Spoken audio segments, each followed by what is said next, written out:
Alhamdulillah wassalatu wassalamu ala Rasulillah wa ala alihi wa sahbihi wa man walah. Wa ashhadu an la ilaha illallah wahdahu la sharika lah. Wa ashhadu anna Muhammadan abduhu wa rasuluh. Sallallahu alaihi wa ala alihi wa sahbihi wa sallam wa ba'd. Pada sore hari ini, hari ke-9 bulan Safar 1439 Hijriah atau bertepatan dengan 29 Oktober 2017, dalam majlis tausiah khusus untuk para ummahat, nisa,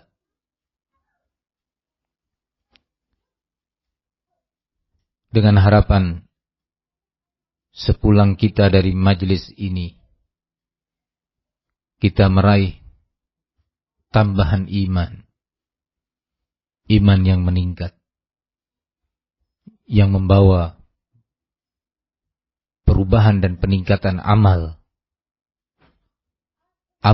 saleh kita, iman yang meningkat, yang membawa perubahan positif dalam bentuk meninggalkan berbagai kemungkaran dan kemaksiatan.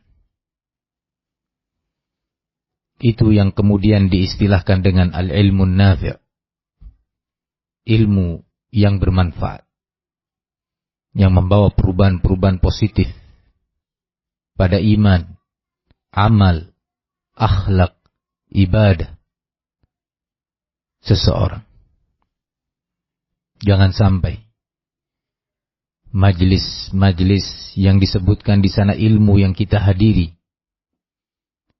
hanya sebatas rutinitas belaka yang kita tidak membawa pulang sebagai oleh-oleh. Ziyadatul iman, tambahan iman.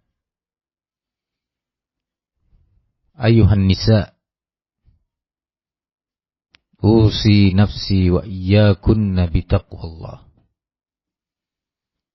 Saya mewasiatkan diri saya pertama dan kalian semuanya dengan wasiat takwa.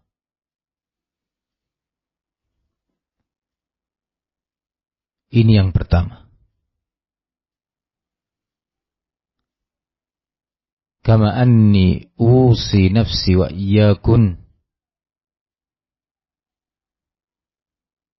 bitalabil ilmi,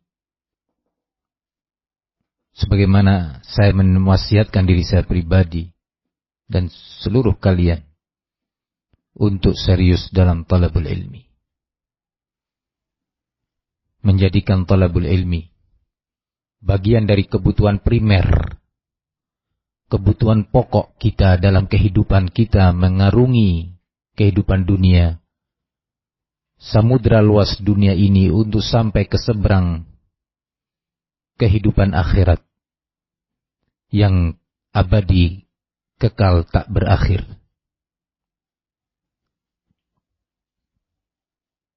Ayuhan nisa, ana mengingatkan diri ana pribadi dan kalian semuanya untuk selalu menghiasi seluruh ucapan dan amalan kita, seluruh perbuatan kita dengan keikhlasan niat kepada Allah Subhanahu wa ta'ala. Karena keikhlasan niat itu akan menjadi sebab kita mendapatkan taufik untuk beramal dengan amal saleh berikutnya. Dan amalan yang kita lakukan diterima oleh Allah Subhanahu wa ta'ala. Dalam setiap amalan yang ingin saya tekankan dalam kesempatan tausiah singkat sore hari ini, kita diberi nikmat oleh Allah dengan taufiknya untuk bisa beribadah dengan sebuah ibadah. Di antara beragam ibadah yang kita lakukan, ada sebuah ibadah yang besar, yang tinggi juga nilainya. Apabila kita mengikhlaskan niat kita kepada Allah Subhanahu wa taala dan menjalaninya di bawah bimbingan syariat Al-Quran dan Sunnah. Ibadah yang saya maksud adalah ibadah pernikahan dan rumah tangga. Pernikahan adalah salah satu yang diperintahkan dalam Islam. Membina rumah tangga, kalian sebagai istri, berposisi sebagai ibu rumah tangga, adalah sebuah ibadah yang di dalamnya terdapat aturan-aturan dan syariat-syariat. Maka, ikhlaskan niat kepada Allah saat kita berumah tangga. Niatkan dalam sanubari kita bahwa rumah tangga ini adalah ibadah, bukan main-main. Bahwa rumah tangga itu adalah amal, ibadah, bukan sesuatu yang sia-sia. Kalau kita tahu dan kita sadar bahwa rumah tangga itu adalah ibadah, persiapkan diri kita semuanya untuk menyongsong dan menyambut syariat Allah terkait ibadah rumah tangga ini. Ibadah pernikahan. Pertama, jadikan rumah tangga dan pernikahan ini sebagai bahtera kita menuju kepada surga Allah. Jadikan pernikahan dan rumah tangga ini sebagai kendaraan yang kita naiki untuk sampai kepada jannah Allah Subhanahu wa ta'ala. Karenanya Allah di dalam Al-Quran mengatur aturan, menurunkan syariat terkait rumah tangga. Nabi kita Muhammad sallallahu alaihi wasallam juga meletakkan aturan-aturan sebagai rincian daripada aturan Al-Quran. Mulai dari awal proses pernikahannya hingga saat menjalaninya, atau bahkan na'udzubillah, kalau terjadi perceraian pun diatur oleh syariat yang indah, yang agung. Maka wajib atas kita semuanya untuk menyongsong ibadah rumah tangga dan pernikahan ini dengan keikhlasan yang pertama. Ikhlas mengharapkan ridha Allah. Di saat Allah dan Rasulnya memerintahkan kepada para istri untuk tunduk patuh kepada suami, untuk mentaati perintah-perintah dan himbauan-himbauannya yang tidak bertentangan dengan Al-Quran dan Sunnah. Ketahui, pelaksanaan dari perintah ini adalah ibadah yang tinggi. Karena Nabi SAW mengatakan, "Lau kuntu amuru ahadan bi'ayyasjuda li ahadin la amartul mar'a antas judali zaujiha." Kalau seandainya aku boleh memerintah atau menyuruh seorang makhluk bersujud kepada selain Allah, kenyataan tidak boleh. Seorang makhluk bersujud kepada selain Allah siapapun dia. Tidak boleh seorang makhluk bersujud kepada Nabi sekalipun atau Rasul atau malaikat. Tapi Nabi mengatakan, kalau seandainya boleh aku memerintahkan seorang untuk bersujud kepada makhluk, niscaya aku perintahkan seorang istri untuk bersujud kepada suaminya. Renungkan hadis ini dan bayangkan baik-baik. Bersujud kepada suami bukan maksudnya secara fisik bersujud, tetapi secara makna mengandung ketaatan kepada suami, penghormatan kepada suami, menjaga kehormatannya, melayaninya dengan baik, dengan sopan, dengan adab, zahir maupun batin, dan melakukan itu semua karena Allah Subhanahu wa taala. Wahai sekalian nisa, ketahuilah bahwasanya apa yang kalian lakukan di rumah, melayani suami, menyambut suami, melayaninya dan menyambutnya dengan bersolek, dengan apa yang kita mampu selama cara bersolek itu masih dalam bimbingan syariat. Maka bersoleknya saudari di hadapan suami, ketika mengikhlaskan niat karena Allah, mengharapkan ridhonya dengan menyenangkan suami, itu adalah sebuah pahala yang sangat besar. Itu adalah sebuah fadilah yang sangat besar. Begitu suami melihat kepada saudari, kalau tadi sekedar bersolek, dengan niat menghibur dan menyenangkan suami. Di saat suami melihat saudari, senang, hatinya tentram, hilang berbagai kegundahan yang dia alami di luar rumah. Sekali lagi saudari mendapatkan pahala yang berikutnya. Sekedar melihat, dan begitu selanjutnya dan selanjutnya yang malu untuk diceritakan. Tetapi semua itu bukan tanpa hitungan. Dihitung dan dicatat oleh para malaikat yang ditugaskan untuk mencatat amal soleh hamba-hambanya. Ketika saudari membersihkan rumah, merawat rumah, dengan niat agar suami senang, agar suami tentram di rumah, menghias rumah dalam batas-batas kemampuan, tidak keluar dari batas-batas yang diizinkan oleh syariat dalam menghias rumah, atau tidak sampai mendorong kita berbuat mubazir, israf, berlebihan di dalam menghias rumah, sehingga kita lupa terhadap sedekah, sehingga kita lupa terhadap hak-hak orang yang memiliki hak dari kita. Tapi menghias rumah dalam batas-batas kemampuan, diniatkan, diinginkan, di balik itu mendapatkan ridha Allah, mendapatkan rahmatnya, mendapatkan ampunannya, maka saudari akan mendapatkan pahala dari Allah Subhanahu wa taala. Begitu juga ketika anti merawat putra-putri suami. Rumah tangga saudari itu adalah medan jihad. Medan jihad, medan perjuangan. Merawat anak-anak sejak di pagi hari, dimandikannya, dirapikan bajunya, dan seterusnya. Ketahui itu adalah perjuangan dan memiliki nilai yang sangat besar di sisi Allah.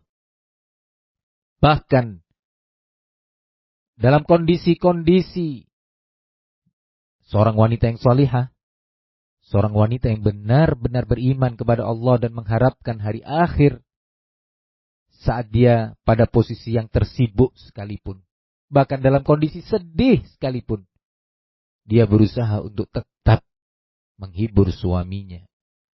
Bukan sebaliknya, banyak menuntut kepada suami untuk dihibur, banyak menuntut kepada suami untuk dipenuhi keinginan-keinginannya. Wanita yang salihah yang dia pikirkan adalah, suami saya harus senang, suami saya harus tentram di samping saya, suami saya harus senang di rumah ini, dengan mengharap ridha Allah Subhanahu wa taala.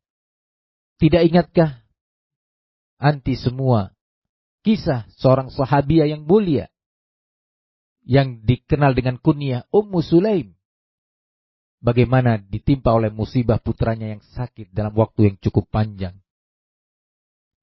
Upaya pengobatan terus dilakukan, dia bersama suaminya, sampai Sang Khalik dengan takdirnya dan kehendaknya telah menentukan bahwa anak itu wafat, kembali kepada pangkuan rahmatnya. Di saat itu, suami dari Ummu Sulaim sedang berada di luar rumah, ketika datang di malam hari, dalam keadaan di kamar sebelah terdapat mayat atau jenazah putranya. Namun Ummu Sulaim sebagai seorang istri yang salihah yang mengharapkan ridha Allah, mengharapkan melalui upaya menyenangkan dan menenteramkan suami, dia tidak mengabarkan bahwa sang putra telah wafat. Tetapi dia bersolek, dia berdandan pada puncak bersoleknya. Hingga layaknya seorang suami melihat sang istri dalam kondisi seperti itu, dia tertarik. Dia senang melihatnya hingga terjadilah apa yang terjadi, hubungan suami istri. Selesai dari itu, setelah puas sang suami, Ummu Sulaim telah berupaya menghiburnya sebagai seorang suami, menenteramkan hatinya. Maka di saat itu barulah Ummu Sulaim mengabarkan tentang musibah dan peristiwa yang menimpanya. Tahukah engkau wahai suamiku, jika ada seseorang yang dipinjami sesuatu oleh orang lain dan datang waktu sang pemilik meminta kembali titipan barang tersebut, apakah tidak sepantasnya barang itu telah dikembalikan? Ya, kata suami. Naam, Allah telah menitipkan putra kita ini kepada kita. Allah yang punya dia. Dia adalah milik Allah. Dan sekarang Allah telah memanggilnya. Ya subhanallah. Luar biasa. Seorang istri yang begitu tinggi tingkat keimanannya terhadap takdir, sampai membuat dia tetap kokoh dan teguh di atas kebiasaannya setiap hari, di malam hari khususnya, bersolek untuk suaminya. Apa yang mendorong Ummu Sulaim seperti itu? Tidak lain adalah iman dan keikhlasan dalam berumah tangga. Iman dan keikhlasan di dalam melakukan ibadah pernikahan. Tidak main-main dengan pernikahan ini. Tidak dianggapnya pernikahan itu sebuah drama, tetapi diposisikan sebagai sebuah ibadah. Kalau saudari sadar bahwa rumah tangga dan pernikahan itu ibadah, coba dikoreksi. Sudahkah kita menjalankan ibadah ini dengan baik, ibadah rumah tangga? Coba dikoreksi dengan sebaik-baiknya. Atau kita termasuk seorang istri yang banyak menuntut dari suami, banyak meminta dari suami kebutuhan-kebutuhan dunia dia, membuat suami pusing dan lelah. Tidak ada kata-kata yang indah didengar. Apakah termasuk seorang mukminah yang menghargai ibadah rumah tangga dan ibadah pernikahan? Cemberut di hadapan suami? Bermasam muka di hadapan suami? Meninggikan suara di hadapan suami? Saya tidak yakin ada seorang mukminah, seorang wanita muslimah yang benar-benar berharap ridha Allah dan kehidupan akhirat, dia menyia-nyiakan suami.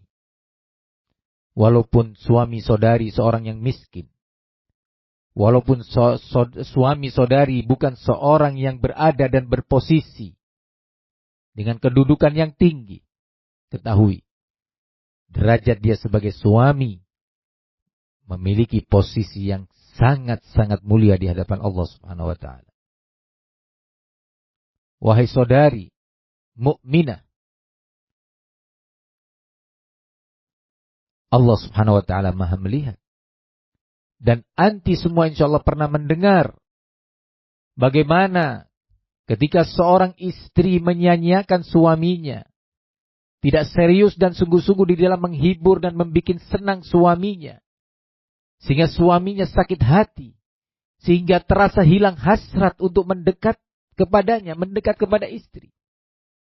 Maka calon bidadari yang berada di jannah dengan berita dari Allah mendengar peristiwa itu, dengan cemburunya dia mengatakan, ketahui wahai wanita, wahai fulana, suamimu itu adalah titipan Allah kepada kamu. kamu sia-siakan dia, aku berharap dia cepat datang kepadaku. Bidadari yang cantik, bidadari yang harum, bidadari yang penuh dengan senyum, bidadari yang menggairahkan, bidadari yang Allah sebutkan sifat-sifat akhlaknya dan fisiknya, telah memanggil suami saudari saat saudari menyia-nyiakannya, cemberut di hadapannya, membelalakkan mata saat berbicara, menuntut ini dan itu. Jadilah seorang wanita dan zaujah yang salihah. Kemudian, ketahui bahwa Allah Subhanahu wa Ta'ala memerintahkan kepada seluruh hambanya, kepada kaum mukminin, dalam perintahnya, wa ta'awanu 'alal birri wat taqwa wa la ta'awanu 'alal itsmi wal 'udwan. Salinglah kalian menolong di atas kebajikan dan ketakwaan, dan jangan kalian saling menolong di atas dosa dan permusuhan. Wahai istri yang mulia, wahai wanita yang mengharapkan surga, ketahui bahwa suami saudari adalah manusia biasa. Bisa lupa, bisa ingat, bisa tahu, dia bisa jahil, bisa benar, bisa salah. Maka saat dia berbuat salah, wajib bagi saudari untuk menguatkan imannya. Wajib bagi saudari untuk menguatkan takwanya dengan nasihat, dengan masukan dan saran-saran yang positif terhadap suami. Bantu suami saudari untuk bertakwa kepada Allah. Dan ketika dia salah berbuat dosa, cegahlah dia dari dosa itu dengan cara yang hikmah, dengan cara yang penuh dengan kelembutan. Dan janganlah kalian saling tolong-menolong di atas dosa dan permusuhan.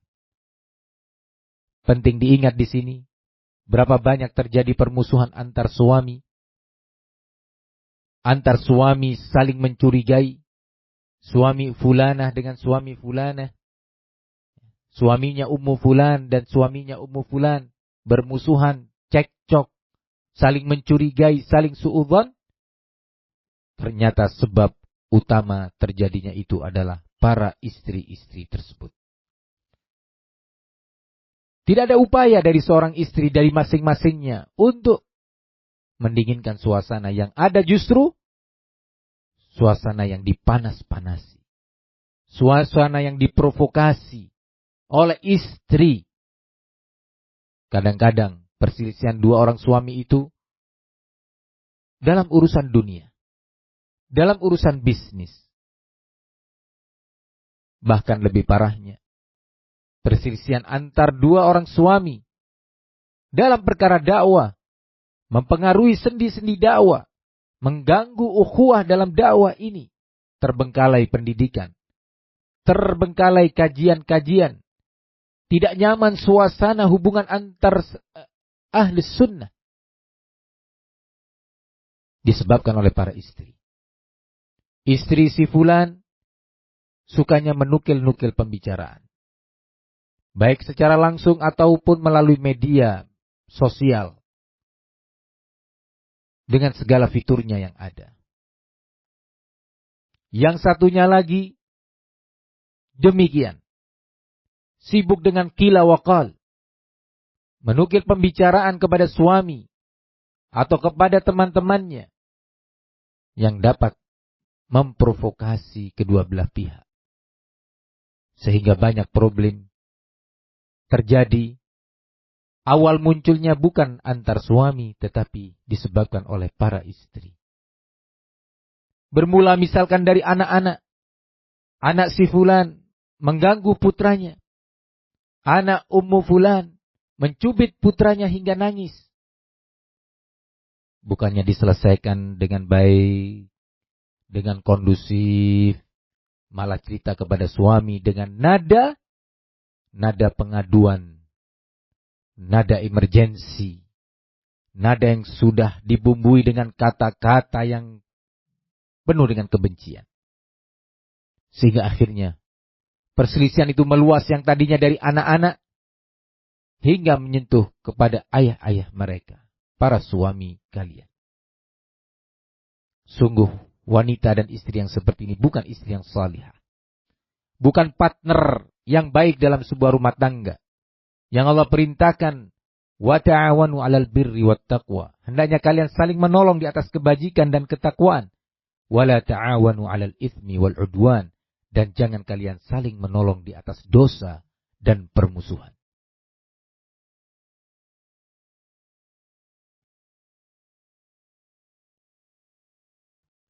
Para ummahat, para nisa, insyaallah kalian telah mendengar nasihat-nasihat para asatidzah. Bagaimana tantangan dakwah yang begitu besar dari eksternal maupun dari internal. Kendala pendidikan di mana jumlah salafiyin diikuti pula dengan jumlah putra-putra mereka terus meningkat. Banin maupun banat, putra maupun putri. Di tengah kesadaran ahlus sunnah untuk mendidik anak-anak mereka di tempat-tempat pendidikan yang berdasarkan Al-Quran dan Sunnah. Yang jauh dari pembahasan-pembahasan yang mengotori tauhid. Pendidikan yang jauh dan bersih dari pembahasan-pembahasan yang mengotori sunnah. Atau mengotori akhlak-akhlak mereka. Perkembangan pesat ini di satu sisinya membuat kita wajib bersyukur, tapi di sisi lain tantangan besar di hadapan kita. Pendidikan anak-anak bukan hanya menjadi tanggung jawab ma'had atau pondok atau tempat pendidikan. Ketahui bahwa pendidikan anak-anak kita ini adalah tanggung jawab bersama, bahkan saya katakan tanggung jawab pertama dan utama ada pada kedua orang tua. Pondok pesantren sifatnya adalah muta'awin. Seorang yang sedang berta'awun. Membantu teman-teman untuk mendidik anak-anaknya. Tapi tugas inti, tugas utama ada di atas pundak kedua orang tua anak-anak tersebut.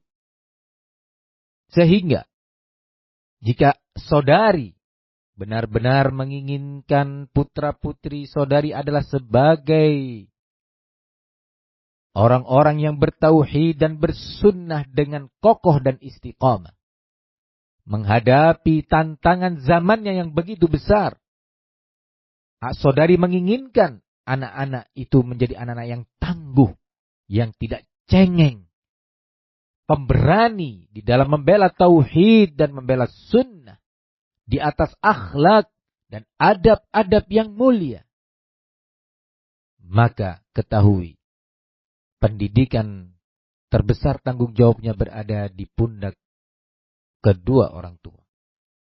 Untuk itu, kalau saudari menyadari tentang besarnya pendidikan ini, ketahui bahwasanya pendidikan di pondok pesantren hanya sebagian dari global pendidikan buat anak-anak tadi.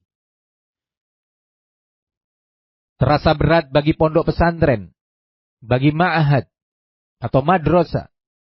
Kalau ma'had dan madrasah hanya bekerja sepihak, mendidik mereka untuk berakhlak yang mulia, mendidik mereka untuk menjadi muslim-muslim yang menghormati ilmu dan majlis-majlis ilmu. Mendidik mereka untuk menjadi orang-orang yang tangguh di dalam berpegang teguh dengan sunnah. Mendidik mereka untuk menjadi orang-orang yang benar-benar berkomitmen menjalankan syariat Allah. Di dalam modul-modul diajarkan. Modul akidah. Modul hadis. Modul akhlak. Diajarkan kepada mereka. Namun sayangnya, setibanya mereka di rumah, baik dalam setiap harinya atau di masa liburan, anak-anak tersebut, putra ataupun putri, tidak melihat, tidak mendapati contoh dan teladan yang baik pada kedua orang tuanya. Di sekolah dia belajar, di ma'had dia belajar tentang haramnya ghibah. Bahwa ghibah itu haram bagaikan memakan bangkai, daging bangkai saudaranya sendiri. Tetapi di rumah, putra atau putri kita melihat ibu sibuk menggunjing orang, berbicara di telepon dengan kawannya atau tamu yang datang ke rumahnya, atau dia datang sebagai tamu ke rumah temannya dengan putra atau bersama putrinya. Sang putra dan putri ini mendengar dan melihat ummi melakukan ghibah. Ummi membicarakan kejelekan orang lain. Masya Allah. Apa yang sudah mereka pelajari di tempat pendidikan mereka dirobohkan di rumah. Dihancurkan di rumah. Mereka tahu, mereka belajar di sekolah atau di ma'had bahwa seorang muslim itu haram untuk berdusta. Haram al-kadzib. Tetapi ternyata anak-anak tersebut ketika pulang ke rumah mendapati kedua orang tuanya atau salah satu dari kedua orang tuanya mendapati ibunya berdusta di hadapan anak-anak. Berdusta di hadapan tamu. Berdusta di hadapan saudara-saudaranya. Anak-anak ini melihat, oh berarti pelajaran di ma'had itu sekedar teori saja untuk difahami, kemudian dihafalkan dan menjawab soal-soal ujian agar saya mendapatkan nilai dan ranking yang baik. Sementara untuk diamalkan, tidak. Kenapa? Karena melihat ibu, melihat ummi, ternyata selalu berbuat pelanggaran-pelanggaran yang telah disebutkan dalam pelajaran-pelajaran mereka. Anak-anak dididik di sekolah untuk memuliakan ilmu, memuliakan ulama, majlis-majlis ilmu, mencatat ilmu, mendengarkan dengan baik. Namun di rumah, putra dan putri kita tidak melihat sang ibu, ummi, ummah, serius dalam menghormati ilmu. Tidak didapati ummi di rumah sering membaca dan murojaah pelajaran. Tidak didapati ummi di rumah mengikuti taklim dengan seksama dan serius. Dia tidak mendapati ummi mencatat ilmu yang didengarnya. Tidak mendapatkan teladan yang baik. Orang tua seperti ini, ibu yang seperti ini adalah dipertanyakan dan diragukan, benarkah dia sebagai seorang yang ikhlas dalam berumah tangga, yang menjadikan rumah tangga sebagai ibadah, bagaikan bahtera yang dia naiki, mengarungi samudra yang luas, untuk sampai ke negeri seberang, negeri akhirat, yang di sana terdapat jannah Allah Subhanahu wa Ta'ala. Ternyata, ibu yang kondisinya seperti ini adalah ibu yang menjadikan rumah tangga sekadar main-main.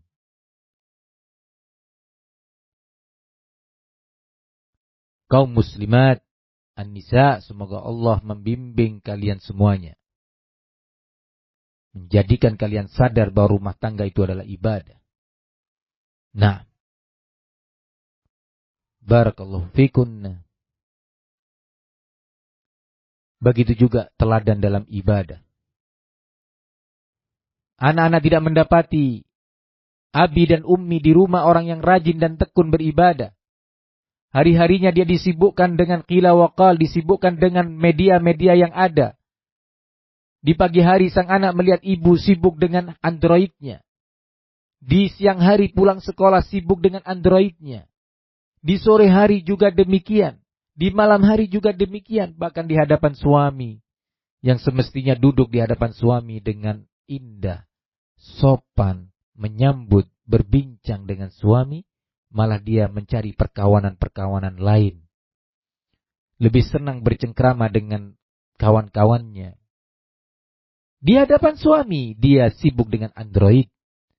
Yang Telegram inilah, Telegram itulah, grup WhatsApp inilah, grup WhatsApp itu. Sementara suami duduk menunggu senyumnya. Suami duduk menunggu senda guraunya. Suami duduk di hadapannya menunggu pembicaraan yang indah. Suami tidak mendapatkan itu. Ya subhanallah. Benarkah ini seorang istri yang menjadikan rumah tangga dan pernikahan itu adalah ibadah? Sebuah tanda tanya besar. Kaum muslimah, terlalu banyak pembahasan yang harus kita dengar. Namun, dalam kesempatan terakhir ini, sebelum saya mengakhiri majelis ini, kita ini banyak berdosa kepada Allah. Kita banyak menyia-nyiakan syariat Allah. Terlalu banyak kesalahan yang kita lakukan. Dosa-dosa yang sebenarnya itu adalah dosa besar, kita anggap kecil. Bahkan, na'udzubillah, semoga Allah melindungi saya dan kalian semuanya. Kalau kita mau mengingat sehari ini, dosa-dosa besar yang kita lakukan kita sudah lupa. Lalu bagaimana kita bisa mengingat dosa-dosa kecil?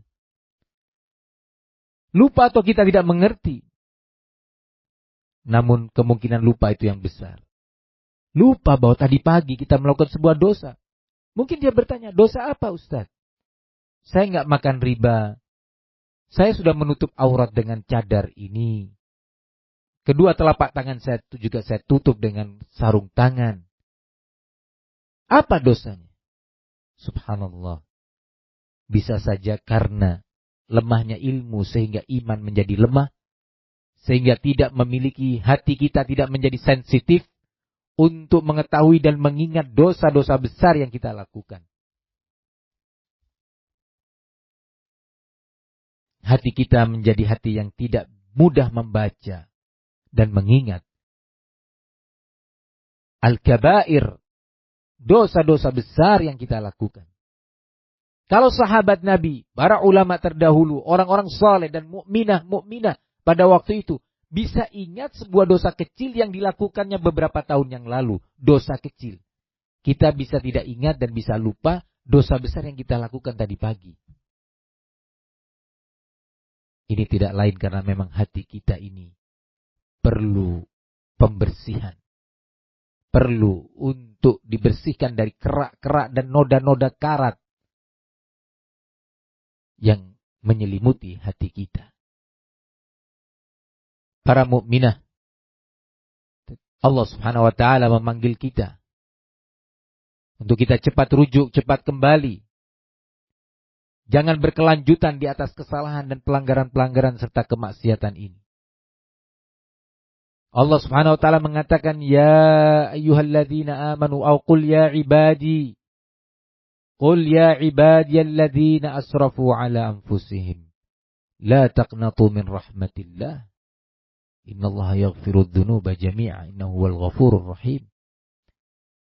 Katakan wahai Muhammad bahwasanya aku Allah mengatakan wahai hamba-hambaku yang telah melakukan berbagai dosa, melampaui batas, menzalimi dirinya dengan kemaksiatan-kemaksiatan. Jangan kalian putus asa dari rahmat Allah. Sesungguhnya Allah Maha mengampuni segala dosa. Dan Dia Allah itu Al-Ghafur, Maha Pengampun, Ar-Rahim, yang Maha Pengasih terhadap hamba-hambanya. Wahai ummahat an-nisa, Allah memanggil kita untuk bertaubat cepat. Cepat sebelum terlambat.